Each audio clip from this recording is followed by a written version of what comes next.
Hello, my name is Quentin Rossetto, and today we're gonna learn how to do some googly eyes using cross product in VEX. So let's get started.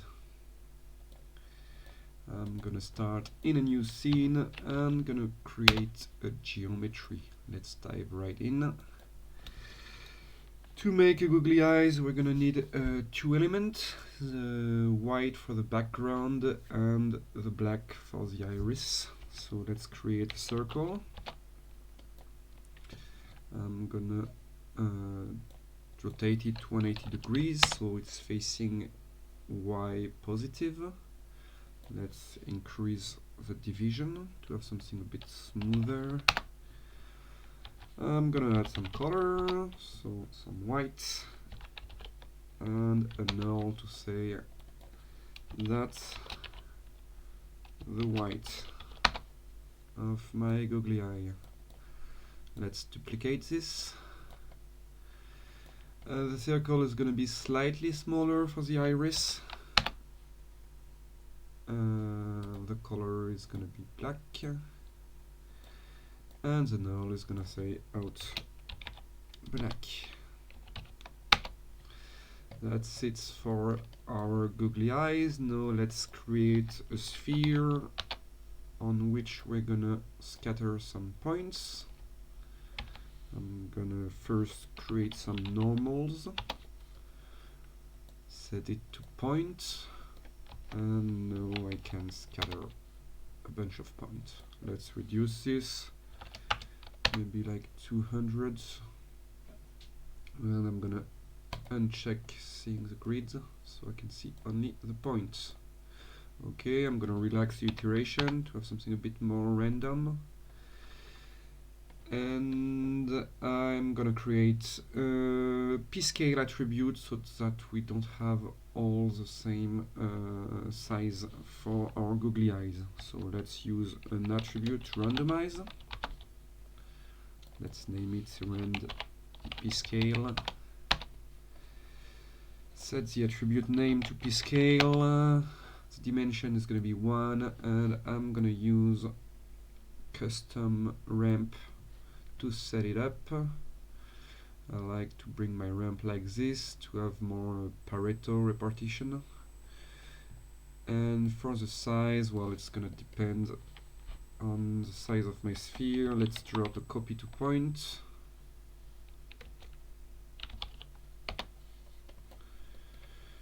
To check with the white how big my sphere are. So obviously 1 is going to be too big. How about 0.1? Okay, 0.1 for the bigger one, and for the smaller one let's go to 0.25. That's good. I have a few googly eyes overlapping each other. To solve this, I'm gonna use a point relax, set it after my p-scale, take the second input and connect it to my normal so that it sticks to the sphere surface, and I'm gonna increase the max iteration to like 124. It's not gonna use a lot of RAM, and increase a little bit the point radius scale to have a bit of margin in between my points. Okay, so that's for the white. It's pretty easy. The difficulty is for the black, the iris, because the iris is not going to stay in the middle. What we would like is for the iris to fall down with gravity and have it just lay at the bottom of the eyes of the white part, and that's going to change depending on the size of our googly eyes. So to do that, we're going to need another vector. So we have the normal. Let's keep this as template. We have the normal showing us which way goes outward of the geometry. I'm going to need a second one that's going to be called up. Point triangle. So I'm going to create up. it's gonna tell, well, where up is. V at up is equal to set 0, 1, 0, so that it's in Y positive. And let's see it. Let's click on it. And we can see up, it's going up. Cool. Now that we have up, we're gonna use the two vector up and n to calculate the cross product. The cross product between those two is gonna give us a third vector. Let's look at it right now. So I'm gonna create another point triangle. I'm gonna call it set dir for direction. And v at dir is going to be equal to the cross product between at n and at v at up.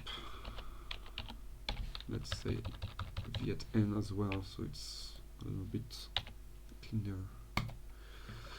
Okay, let's check it. If I click on it, since dir is not a vector that Houdini knows, it's not going to show it as a vector. For this, I'm going to have to come on visualization, click on the pen, and change the type from color to marker, and from text to vector. Let's change the color. Let's go for purple, for example. And I'm going to reduce a little bit the length scale. No need for to have it that long. So if I look at just one point, let's reduce the number we have right now. We can see that the cross product between the two vectors, just imagine that those two vectors are the side of a plane, so you close the plane, and then the third vector is the normal for this plane, so it's at 90 degrees compared to those two vectors. So we have this vector, but right now it's not going downward. What I need to do is do a second cross product, but this time between n and my vector dir. This way I'm going to have a vector going downward parallel to the surface of the white of my googly eye. So let's do this again. V at dir is going to be equal to cross between v at n and itself v at dir. No need for this space. And bim!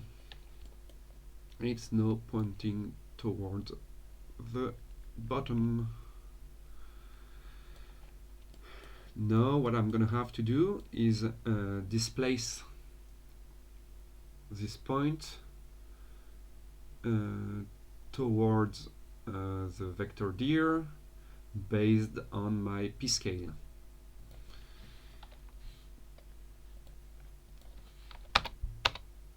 It's going to be simple. It's going to be v at p. The position is going to be, we're going to add to this position. Let's use normalize for our vector dir, v at dir, just to be sure that it's just equal to 1 or minus 1, multiplied by at p scale.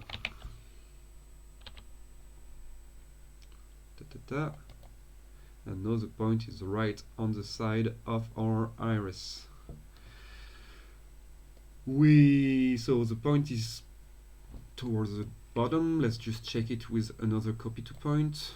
Let's connect it to our dir and to the black of our eye. And let's drop a merge to see the two together. Let's remove the normal, and we can see the iris is slightly downward. It's laying just on the side of our white. So there is two problems here. First, I can see some interpenetration because the two are exactly on the same plane. we can solve this with just a pick after my copy to before my copy to point, sorry. I uncheck recompute point normal, and I'm just gonna add a tiny value like 0.005 so that the black is slightly above the white. That's the first thing. And the second thing is I want to move the black back up by the value of another p-scale so that the iris is not always the same size.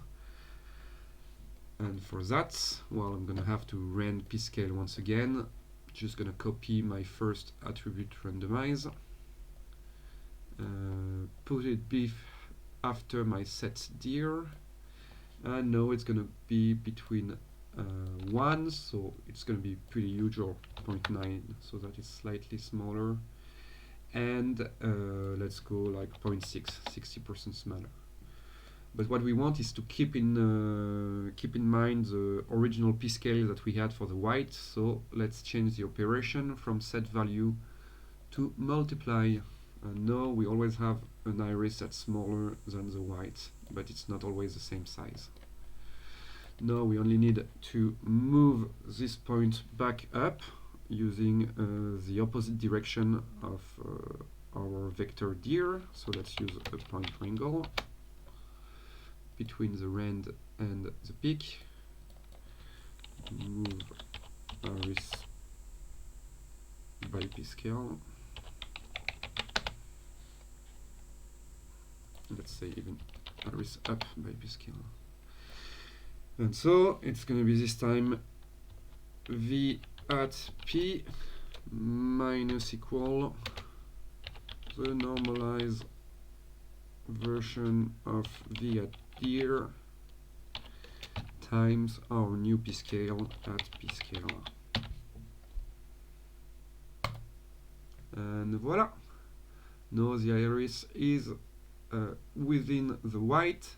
We have a little margin. That's because our circle for the black is slightly smaller than 1. And let's bring a little bit more, like 150, 200. And what's nice is, well, if we move those points, I'm gonna add a transform just after the relax with at frame in rotate X and like at frame times 2 in rotate Y, so that we have some procedural animation. And we can see that our eyes are, our googly eyes does look good. And if we turn it, the iris stay below, at the bottom of the googly eyes.